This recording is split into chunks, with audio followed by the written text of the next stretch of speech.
የሚያዳብርህ ከፈለክ እዚህ መቆየት ትችላለህ። አይ በዚህ ልክ እንኳን ማስቸገር አልፈልግም። በኋላ ደግሞ ሰልችቼ እንደ ቤተሰብ አልተቀበልከንም ማለት ነው።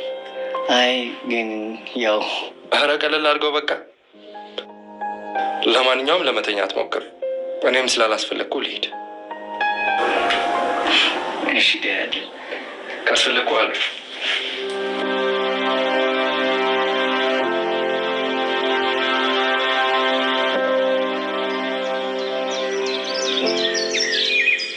ሉል እንዴት ነው? እየለመድክ ነው?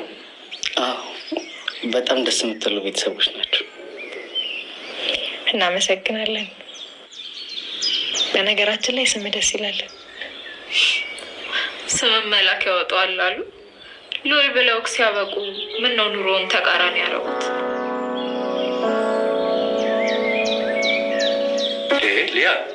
አቤት እንዱ መስመር አትለፊ። አብረን እየኖርን አይደል? በእኛ መሀል መስመር ሚስጥር የሚባል ነገር የለም። እውነቷን ነው። እናንተ ቤታችሁንም ልባችሁንም ከፍታችኋል የሰጣችሁ። ምንም ደስ የሚል ታሪክ የለም። ግን ቀናችሁን በድባቴ መጀመር ከፈለጋችሁ ችግር የለውም። ሉል ልትረሳው የምትፈልገውን ታሪክ የመናገር ግዴታ የለብህም። አዎ አስፈላጊ አይደለም። እንደውም ሻያችንም አልቋል። ብንነሳ ነው የሚሻለው። እንደ ቤተሰብ ሆነን የለ ስለ እኔ ማወቅ አለባችሁ።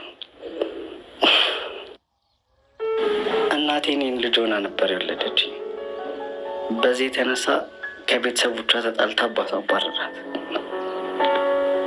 ብታየው እናቴ እኔን ለማሳደግ ብዙ ጥራለች፣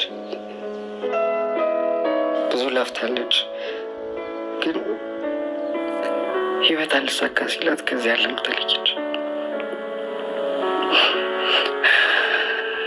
እኔን ግን የሚቀበለኝም አብሮኝ የሚሆንም ዘመድ ስላልነበር የዛ ሰዓት ደግሞ 9 ዓመቴ ነበር።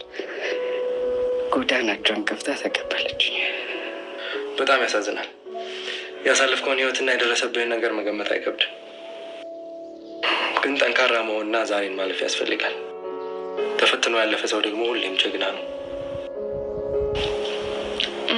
አይዞ እና ማለቴ ጎዳና ላይ የተዋወቃቸው ሰዎች የሉ? ያ ይበቃናል። በቃ አሁን ካለንበት ሙድ መውጣት አለብን። እኔም ልሄድ ነው። እናንተም ርዕስ ቀይሩ።